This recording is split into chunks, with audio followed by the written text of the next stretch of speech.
Anderson Cooper, AC360, CNN weeknights 10 Eastern. Patricia, Loeffner was just feet away from you when he was tackled. When the shooting began, I mean, what was going through your mind? When I heard the first shot, I knew it was a gunshot, and it was just a momentary pause before he starts shooting again, and I could see him coming down the line of people, and I decided it was better to drop on the ground than to run and make myself a target. So I was standing next to a woman and her teenage daughter who was Gabrielle's page for 3 weeks, and I heard and saw them gunmen shooting her, and I was really just laying there waiting, wondering how bad I was going to be hit, and thinking about the concrete and how the bullets might be ricocheting, and wondering how a bullet felt. And instead, I got to feel how the gunman coming down right partly on me and on the sidewalk felt, because Colonel Badger and Roger Salzberg, I think is how you say his name, they had tackled him and wrestled him to the ground.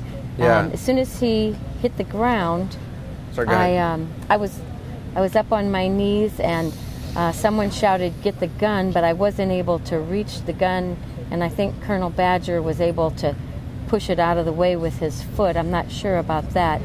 But he grabbed a clip out of his left pocket and dropped it on the sidewalk and was trying to pick it up, but I managed to get it instead of him and grasped it. Now, Roger and Colonel Badger were securing him on his upper body, but he was flailing his legs, so I kneeled on his legs until I noticed that Colonel Badger was bleeding from a wound on his head, and then asked a bystander, would happen to be Joe, to come and take my place on his legs while I ran into Safeway and Joe, got some towels. Let me bring in Joe. Joe, when the shooting began, you actually ran toward the shooter. What did you? What could you? Did you get a plain look at him? When I actually came running out of the store after hearing the shots, they were already wrestling with him. And at that point, I actually saw a different gentleman holding the firearm, and I thought he was the shooter.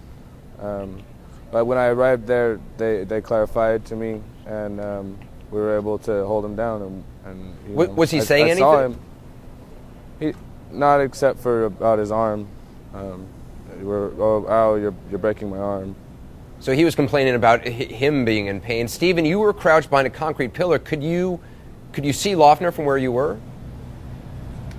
I could see him as he went by. I did not see him get tackled.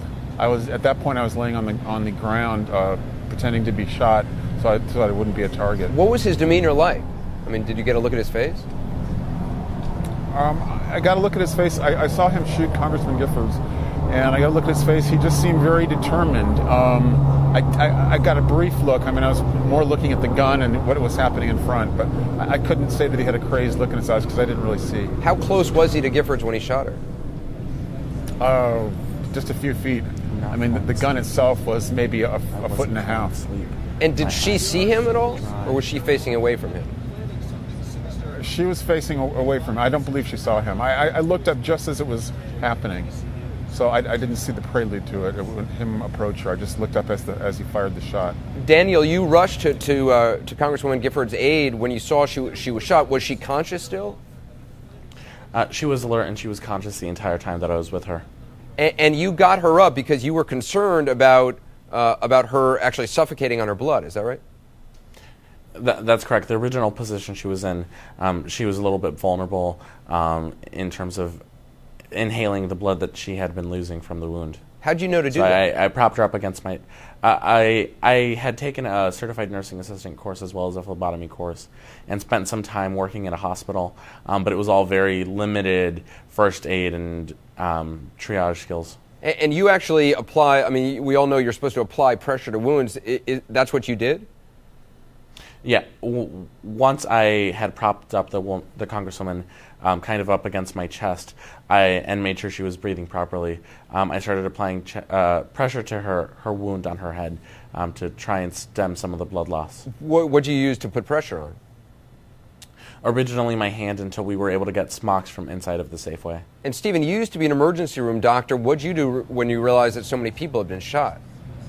I tried to triage. I attended to those. Obviously, some were immediately dead. I could see that.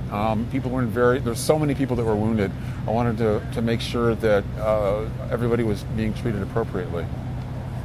Daniel, we heard Patricia saying she doesn't feel like a hero. What about you? Do you? I mean, I think everybody would agree that what all of you did, all of you taking action, was heroic. Do you feel like that? No, I think the real heroes are people like Congresswoman Giffords, Ron Barber, her district director, Gabe Zimmerman, who we unfortunately lost, and Pam Simon, because they are people who have dedicated their lives to public service. They're not people who had a one-off experience. They are people who have made sure that they've dedicated their lives to helping others, and they're the true heroes. Well, Daniel and Patricia and Stephen and Joe, I appreciate you being with us. I know you guys have been incredibly busy, and it's been, I'm sure, surreal and hard to describe what the last couple of days have been like, but I appreciate you being with us tonight.